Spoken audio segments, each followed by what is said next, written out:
Hello. Hello there. Big question. Could you survive being made redundant in your 50s and never working again?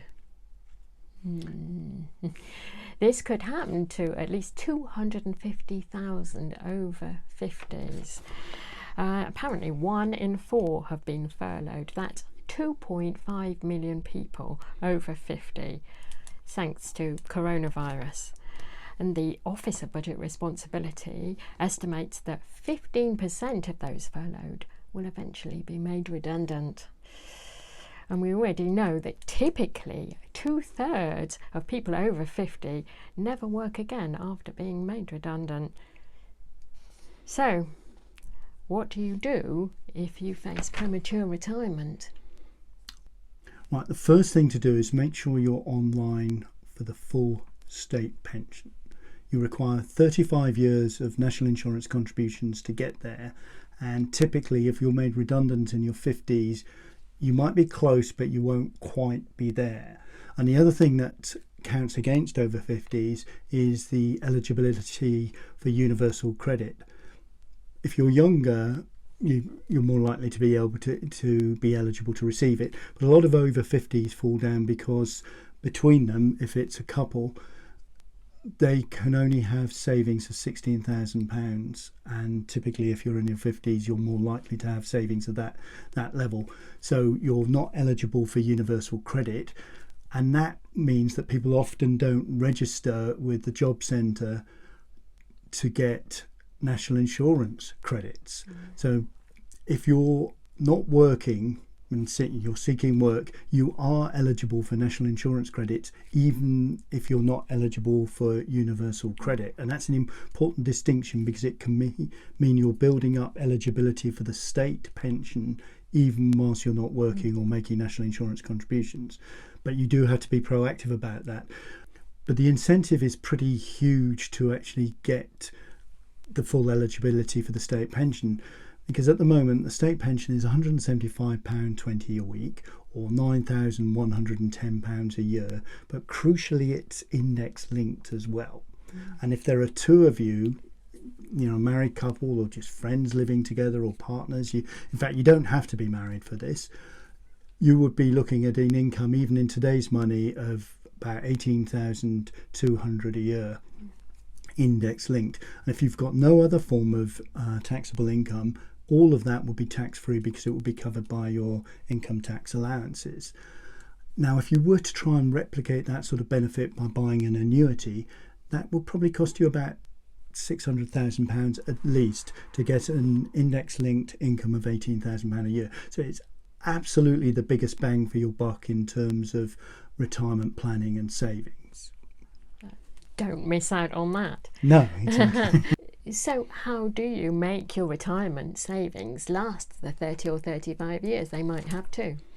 Well, the crucial factor here is drawing down on your retirement savings in a sustainable manner.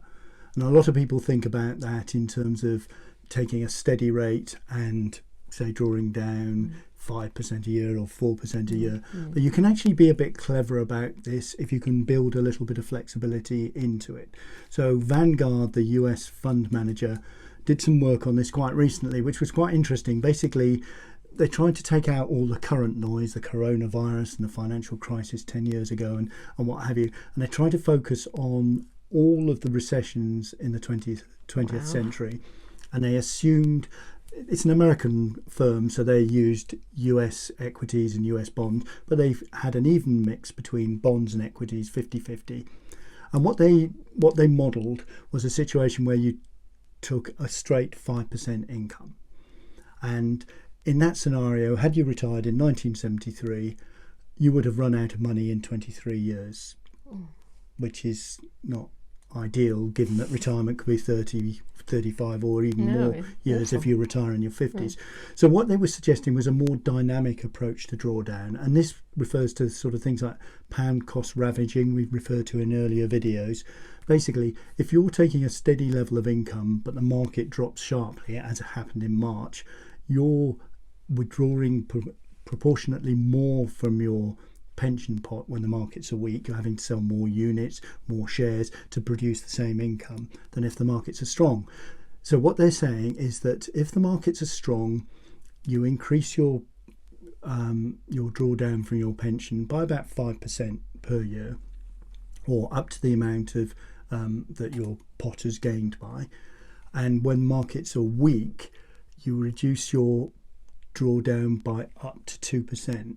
No more than that. So at the worst case scenario, you're only talking a 2% reduction in income in any given year. That's regardless of if the market's down 5 or 10%. So, and that little tweak means that rerunning that 1973 scenario, you would still have 50% of your fund left after 23 years. So it makes it much more sustainable. It's a very simple trick that's as old as the hills, but being prepared or building in the flexibility to adjust your payments up when times have been good, as well as down slightly when times are not so good, gives the whole fund a lot more robustness, and it means it much more likely that your funds will last as long as you do.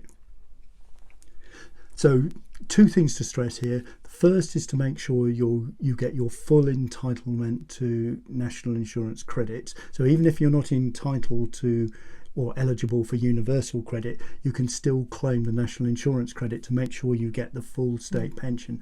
And can't stress enough that both of you, if you're a couple, should be doing that as well, not just the working party.